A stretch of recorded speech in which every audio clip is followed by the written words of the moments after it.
Hello all, welcome back to another video and welcome to Sammy G's World of Cinema. Today on the channel I'm gonna do a response threads video. Now I was very kindly tagged by my wonderful friend Ollie at Ollie Loves Film to take on this challenge of doing my top 10 favourite films of the century so far, and I was more than honoured to do this because I just, like many of us in the film community, I just love talking about like my all-time favourite movies on camera, and that's really where like my passion for film comes in that extra bit more when I come to talk about some of my favourite films ever. And yeah, so thanks so much, Ollie, for tagging me to do this. And yeah, you had an amazing top 10 list there. I am yet to watch Roy's edition of this as I'm recording this on the 5th of February, but yeah, I'll definitely look forward to checking out Roy's version of this. I haven't had a chance to do yet, but by the time this video is out, for sure I would have checked out Roy's version of this as well.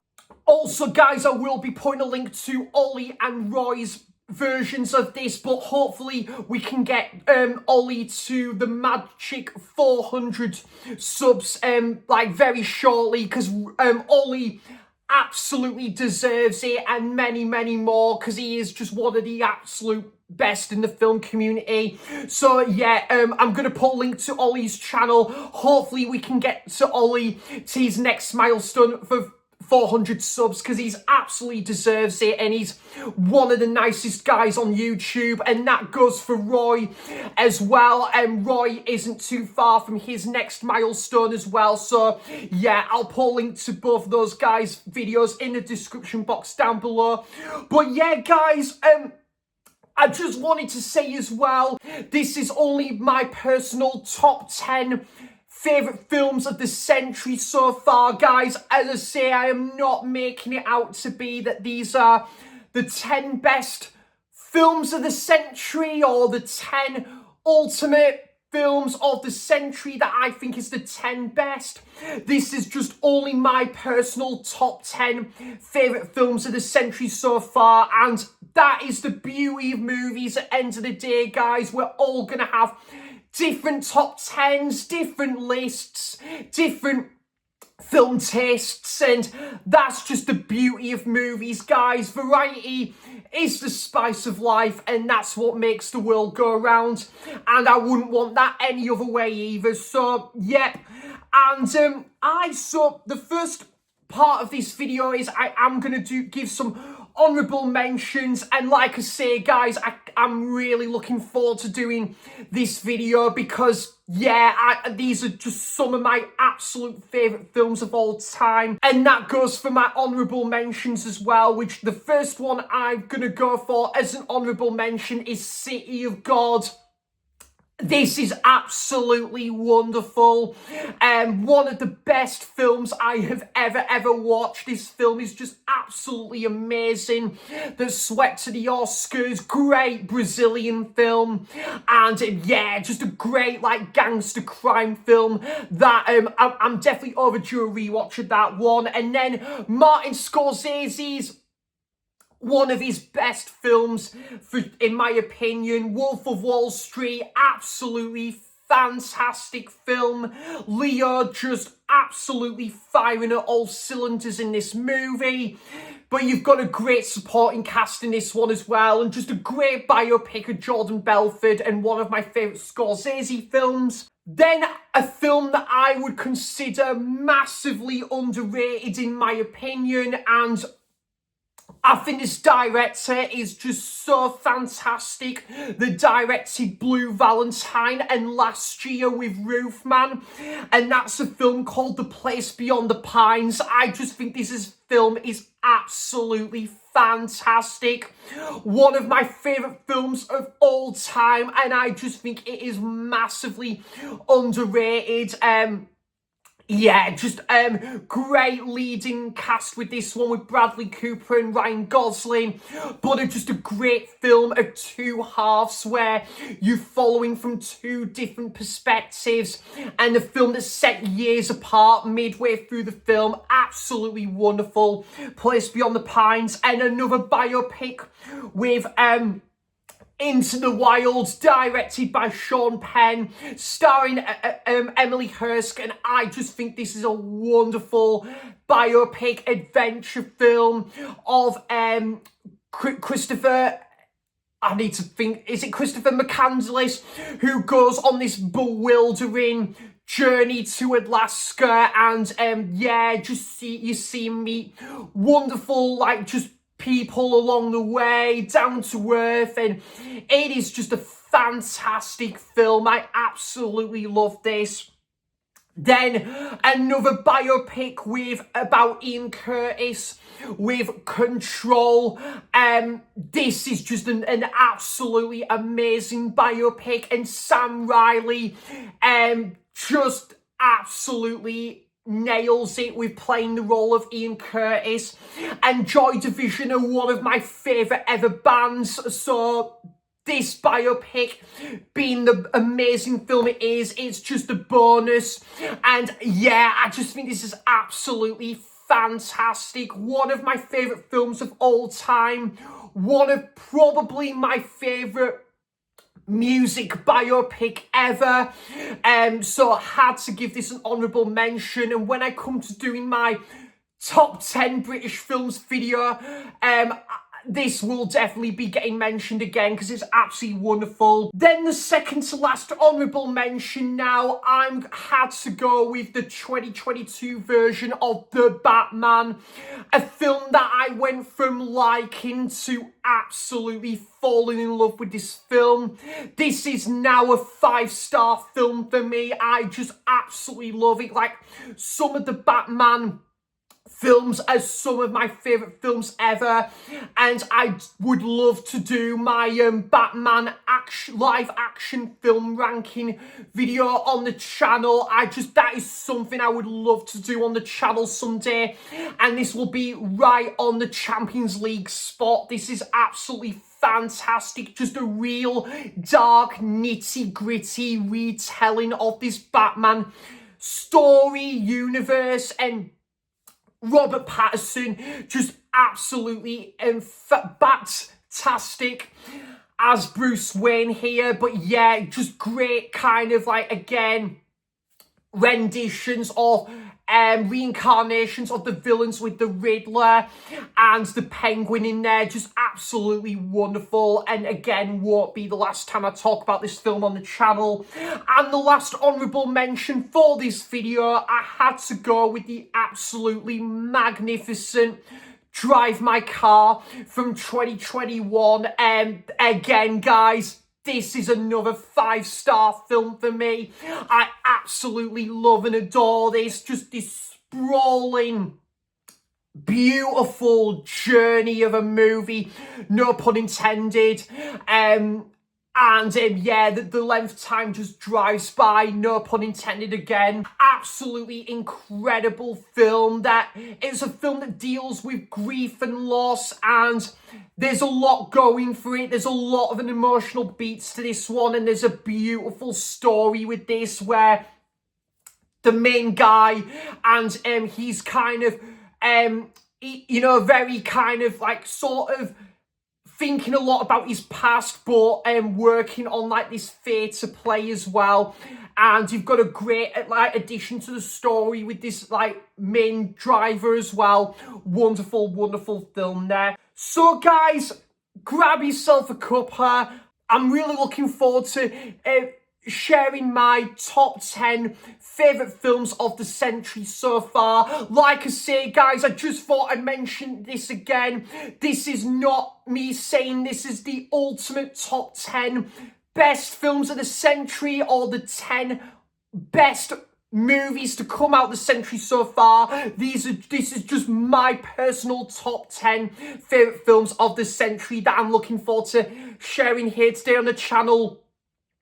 And this video should be going out by tomorrow, which will be today, by the time this video goes out, which will be Friday, the 6th of February, pardon me. So grab yourself a cuppa.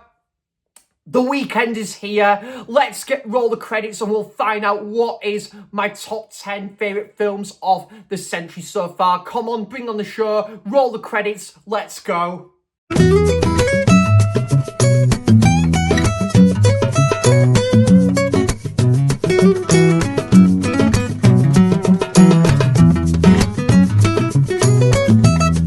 At number 10, I have gone for Parasite. Yep. Parasite at number 10. I just absolutely love and adore this film. Again, guys, all these films and all the honourable mentions I've spoken about before are all 5-star films for me, and yeah, this is no exception. Bong Joon-ho's masterpiece, and just one of the most original and inventive, I think, ideas and premise for a film to come out in recent years. And it's kind of one of those perfect examples of films where you gotta go into it as blindfolded as possible with this film. And it's a real hard film to talk about without kind of spoiling it. But when you see the family at the start and then something different, it's a bit of a life-changing thing that happens surrounding this family. And it's kind of like a bit of a turning point, and then there is so many twists and turns that is like unraveling as this film goes on, where the family are associated with someone that they didn't expect would, you know, sort of like turn up out of the blue one day. Like I say, guys, I don't want to give too much away with this film, but it is just absolute masterclass. In this film is absolutely rightly deserved Best Picture at the Oscars, and it is just, yeah, an absolute Korean masterpiece and just a real, you know, a great achievement in modern day cinema. And the pacing, the acting, and everything that's gone into this film is just absolutely elite. It is cinematic gold, and this main family are just a great group of personalities that you just absolutely love to watch and hang out with these characters on screen. So yeah, that is Parasite, and that ending I did not expect coming from a mile off. At number 9, a film that Ollie did talk about in his video as well, and I obviously, of course, had to include this in my list, and just because it is like with Ollie as well, this is also one of my absolute favourite films of all time. A film that I can talk about till the cows come home. Funny enough, Prefab Sprout did a song called Till the Cows Come Home as well. That was a sheer coincidence. But not on that album though, Steve McQueen. But anyways, that is the absolutely magnificent Whiplash. A film that I'd actually just rewatched the night before I turned 28, which was last month. And this is just an absolute, again, achievement in cinema yet again here. It's just, again, the powerhouse acting that's gone into this is just spectacular. You know, J.K. Simmons and Miles Teller. This film, for the acting alone, could have gone on like another hour or something. But that just, you know, like, it could have been the most generic story ever, and both of these actors would have carried that weight. But this story but the film and the premise and the story itself is just amazing, and it is just a accomplishment from Damien Chazelle here. This, in my opinion, is his masterpiece. Just the use of jazz music, and I love jazz even when I went into this film, and I still love it now, but the use of jazz music is fantastic. It is a bit of a love letter to jazz music as a genre as well, and yeah, this is something I want to see more in movies as well, about like films that center around jazz music, and this is the film, in my opinion, that just does it the best. But man, after this film finishes, I just need a lie down, because there's just that much going for it, and you know, like it moves like an engine, this film. You just can't take your eyes off the screen. You're rooting for one character to the next, and it is, yeah, and then the ending is just got a beautiful message behind it. So that is the absolutely incredible Whiplash. If you haven't seen Whiplash, guys, honestly, you've got to check this film out, because it's one of the greatest films ever, in my opinion, but from one of the greatest years for film, with 2014 as well, in my opinion. So that is Whiplash. Then coming in at number 8, I had to go for one of my end of year annual trinity of films to sign off my yearly movie diary with at the tail end of December, and a film that I used to hate with a capital H, and I just did not get on with this film at first viewing. Second viewing, I actually didn't like it. Then I went from absolutely detesting this film to absolutely loving it, to the point now it is possibly in my top 30 films of all time, and that is Lost in Translation. On another day, guys, this could be, and this could be a hot take incoming here. On another day, this might just be as amazing as The Godfather, in my opinion. I know that could be a bit of a hot take, but both of the Coppolas have done some of my favourite films ever, with The Godfather Part 1 and 2, and Sofia with this, with Lost in Translation, and this is absolutely just incredible, with the, you know, the setting of Tokyo, Japan, the choice of characters on screen that I just love hanging out with. Bob and Charlotte in this film. It's more of a character-driven story, this film, but it is just the character work, the acting that just delivers front, left, right, and centre, and I just absolutely love hanging out with these main characters on screen. Bob and Charlotte, in my opinion, one of the best pairings put to screen, with Bill Murray and Scarlett Johansson. It's just a great hangout movie, but a film that kind of deals with kind of some difficult things that is happening for each of these characters' lives, that each are in kind of rocky relationships, and it makes for a wonderful friendship tale with this one.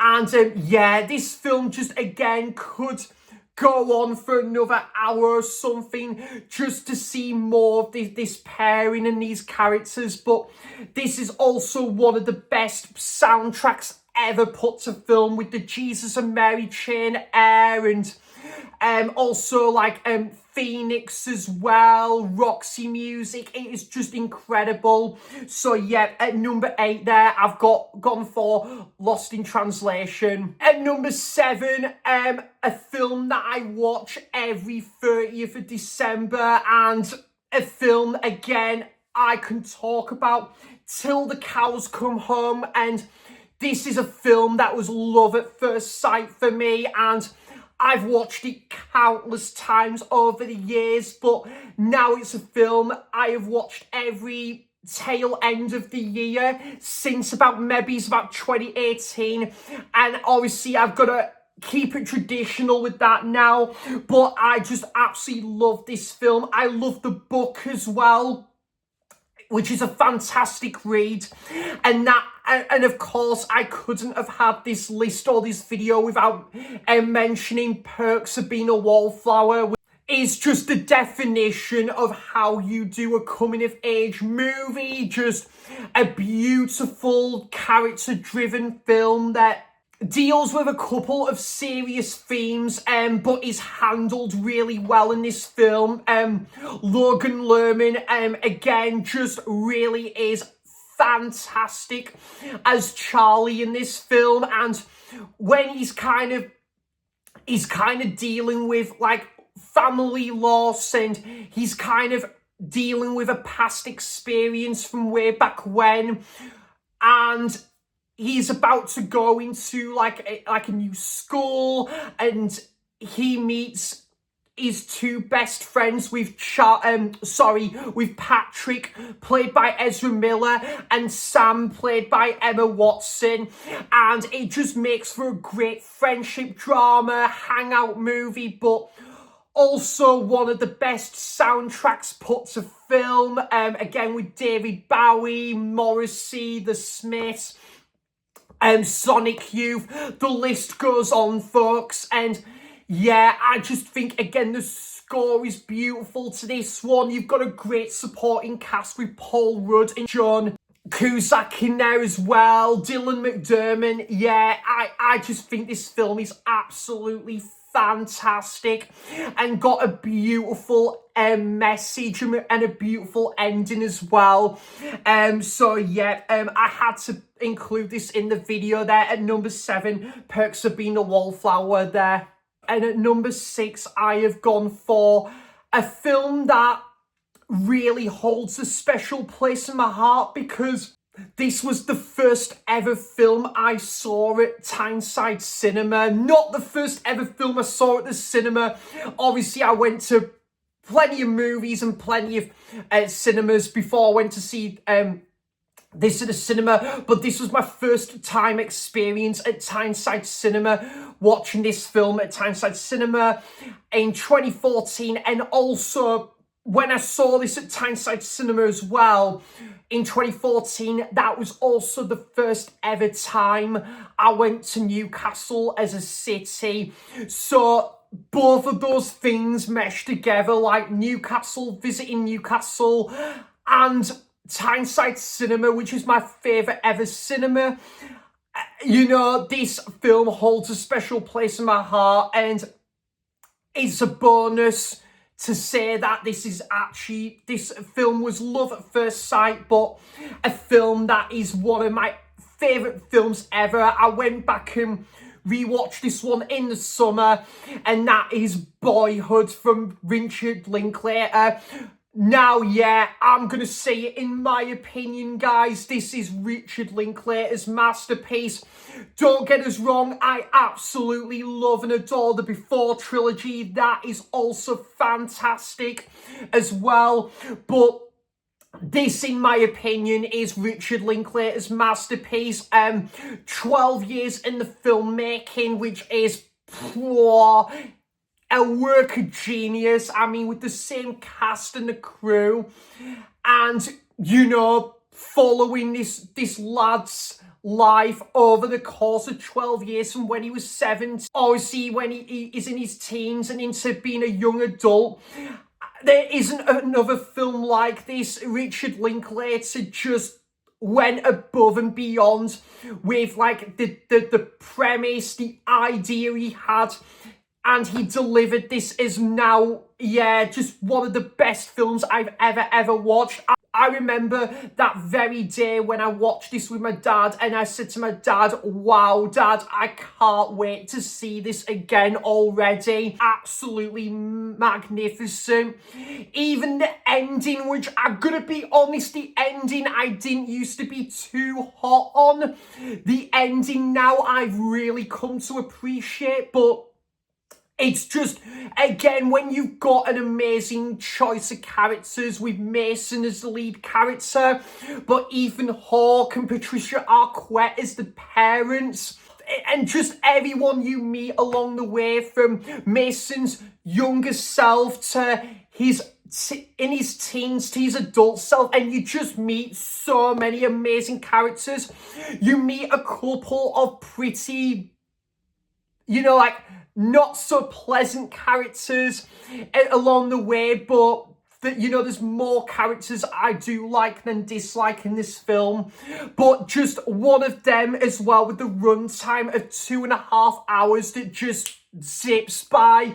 It is just one of them where it doesn't even feel like the runtime it is on paper. I had to include this in my video, and I need to get this on 4K, to be honest, because it deserves that 4K upgrade. So that at number 6 is Boyhood. Absolutely fantastic coming of age film, and just an achievement in filmmaking. At number 5, Europa Sport, and my favourite director, Wes Anderson, with another masterpiece here, and in my opinion, his masterpiece, but from, again, 2014, which is one of my favourite ever years for film, and that is The Grand Budapest Hotel. Now, I'm not going to spend too long talking about this one because I need to get back onto my Wes Anderson review series, but I will just say, folks, this is, again, another achievement in cinema. I think this is just absolutely incredible from the off. I just love the whole sort of like cat and mouse chase played throughout, led brilliantly by Ray Fiennes. And again, you've got an ensemble stacked cast like you do in every Wes Anderson film. Like Harvey Keitel, Saoirse Ronan, and Jude Law, F. Murray Abraham, Bill Murray, Edward Norton, Adrian Brody. The list goes on, and just that whole wintry feel of the movie and the setting with this hotel in, I think, the late 1930s is just absolutely, again, I just love that whole cozy, snowy feel of this film. And the score as well is just absolutely majestically good. It is just, again, the pacing, what is put into that 90-minute runtime is just exceptional. So yeah, had to include this in this video as well, and I do want to do a full review of this for the channel someday. Just absolutely fantastic film, and I'm gonna be shocked if Wes Anderson could top this, because this is just at another level. Wes Anderson has made so many great films, and this is, in my opinion, is his absolute finest. So that is The Grand Budapest Hotel there. So into Champions League territory now, and at number 4, I have gone for possibly, one of my probably top 5 world cinema films for me, foreign language film. And this is my favourite French film. Again, guys, this is just another perfect example of a movie with a lengthy runtime that just feels almost like 90 minutes. It is just one of them where you just can't take your eyes off the screen, because this is just a beautiful LGBT drama, a beautiful character study, and just a beautiful film. And again, the 2 leading actors, the 2 leading performances is what makes the film the masterpiece it is, in my opinion. Now, I will say, guys, this film is a little bit, I will say, kind of a bit more divisive. I will say it's kind of a bit of a love or not so love kind of movie. It tends to divide opinion, this one. But for myself personally, guys, whilst obviously I get this film isn't going to be everyone's cup of tea, and I totally understand, for myself personally, I just absolutely love and adore this film. There's just something about it, and I think it is just because of the wonderful character work, but the relationship that this film, and that is blue is the warmest colour. Yeah, again, I remember wanting to see this film when it came out. I was a little bit young at the time, but then I remember when I first watched it, I think it was about 2016, something like that, and my goodness, guys, I just fell in love with this film. This was love at first sight. This film for me was absolutely just beautiful movie. Yeah, as I say, I totally get it's not going to be for everyone, and I totally understand, and I think it's just because of the character work, the relationship. Again, you follow both of these main characters through the course of a few years, how they were like when they first met and where they are to now a few years later. And yeah, I just think it's just absolutely wonderful. And again, just the choreography, the way, you know, like the setting with Paris and France as well. It's just beautiful in this film. It's some great side characters and just some great scenes where there'd be like this birthday like house party, or there'd be like the scene when at the dinner table, or the scene where they'd be like on the beach. There's just some wonderful moments in this film, but the whole film, in my opinion, is just an incredible film all round, and definitely not one to obviously watch with the family as well. Obviously, it's not a family viewing by any means. But again, the ending, I will say the ending is kind of left open to your imagination of where does this relationship go next, if you like. It's one of them endings that's kind of left open to your imagination. But yeah, this is incredible. There is some quite heartfelt moments in there, and there's just some incredible acting in this one. So at number 4, I've gone for blue is the warmest colour. At number 3, I've gone for, again, this could be getting into my top 10 films of all time. When I come to doing my Jim Carrey ranking video, top 10 Jim Carrey films video, it's probably going to be no surprise where this is going to rank in that video.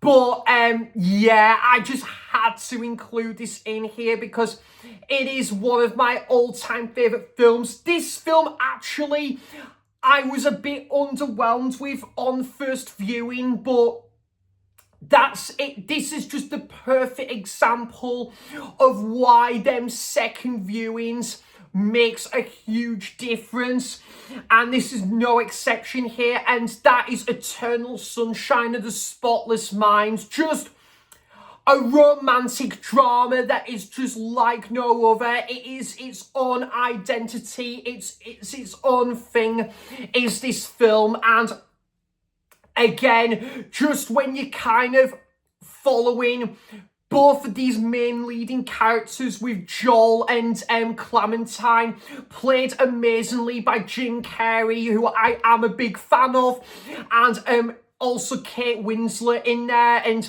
then you kind of getting an understanding more and more of them as a couple as the film goes on. But then the whole kind of, it has a little bit of an escapism feel about it as well.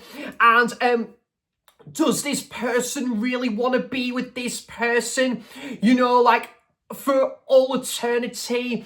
Do they want this relationship to be ongoing? There's just a lot of things to kind of like process when watching this film. And again, just the character work in this movie is just absolutely wonderful. There is some absolutely, again, beautiful moments, quite heartfelt moments in there as well, where they would just be, again, Joel and Clementine would be by the, like the ice and the snow, and then they'd be on the beach, and they'd like be by the train station. And this film, this whole film right here is just absolutely wonderful. A 5-star film for me. And the score, the narration as well, that opening scene with Jim Carrey is just a wonderful way to kickstart this film. So this is not the first time nor the last time I'll be talking about this film on the channel. Can't wait already to do that top 10 Jim Carrey films video, because yeah, it's probably going to be no surprise where that will be featuring on that list. But just again, I think this film can divide opinion, and I totally get this film isn't going to be everyone's cup of tea. And to be fair, for myself on first viewing, there was a lot I had to process and think long and hard about when watching this. But then again, that is just a sign of an amazing movie, when you've got a lot to think about. What have I just watched? What went on there from A, B, Y to Z, the whole thing. So yeah, at number 3 there, I've gone for Eternal Sunshine of the Spotless Mind. So my second favourite film of the century so far, and in my opinion, Christopher Nolan's masterpiece. Now, technically, this is the best. For me, this is the better made film, and obviously, in my opinion, the best film to come out this century so far, in my opinion. But the number 1 spot, as we'll get to it, I'm very biased to it, but this is technically could be my number 1, but the better made movie. But the number 1 film we're going to talk about, I'm just so biased towards. But it honestly, on another day, could be number 1. And technically it is, but technically it isn't. But it's not far off by any stretch, because this, again, guys, is now we're getting into kind of, would be featured in my top 5 favourite films of all time, and one of the best ever days I had is thanks to this movie here, and that is watching this on the big screen for the first time upon release, The Dark Knight. I just remember going from having zero interest in Batman as a character, as a movie screen character, to then wanting to get more into the Batman universe and the DC world, all thanks to this movie right here. I went from that very same day, zero interest in Batman, couldn't give a shiny shite about Batman, to then falling in love to the whole Batman universe, all thanks to this movie right here. And yeah, I just think this is an absolutely incredible achievement in filmmaking. Just a perfect example of how you do a sequel. One of the best opening scenes in a movie ever, in my opinion, with the bank robbery.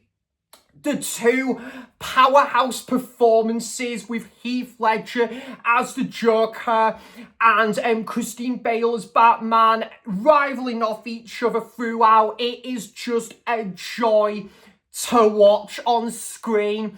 You can't take your eyes off the screen, but you've just also got a fantastic side story with Commissioner Gordon, Two-Face Harvey Dent, just the score from Hans Zimmer. Everything about this film is fucking awesome, and it is just again one of the best ever films I have ever watched. And I remember watching this upon release, and I had the time of my life watching this at the cinema. I walked away that day from the end credits becoming, you know, I just couldn't stop thinking about this film, but like, wow, I want to watch more Batman as I can, and it's because of that film, and just an absolute achievement from Christopher Nolan. And just, again, just the portrayal of Gotham, just the nitty-gritty vibrancy that goes on in there. Again, the sort of the car chase scenes, again, the Joker and Heath Ledger in his presence is just what makes this film that extra bit phenomenal as well. It's just, yeah, and yeah, my goodness, this is just, there's been some masterpieces in the Batman universe, and this is kind of why I need to knuckle down and do my Batman live action film ranking, and this would be very high up on that list there. And just a perfection action crime movie all the merry way there, with Batman and the Joker that just makes it that extra bit bat-tastic, if you like. So yeah, that is The Dark Knight there, my favourite Christopher Nolan film. But yeah, at number one spot, I know, it's no surprise to what is number one spot. And like I say, guys, technically The Dark Knight is the better made movie, and technically the better movie as well. I am so biased towards this film.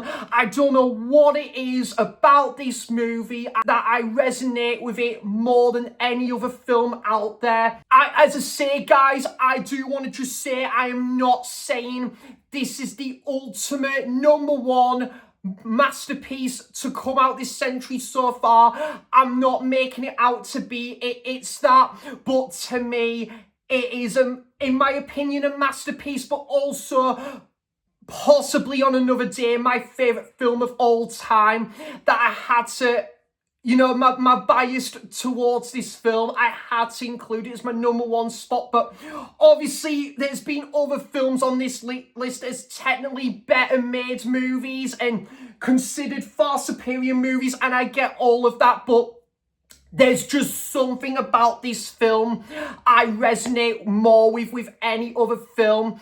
And I just think I watched it at the perfect timing when I was before my last year of school, when I was obsessed with the Smiths music, you know, when I was really getting into music around that time. And the main leading character, Tom, is a big Smiths fan. Tom and Summer, their chemistry, their relationship, their dynamic duo is one of the best pairings put to screen, in my opinion. Of course, this is a love story, but not a love story yet again here. 500 Days of Summer, yeah.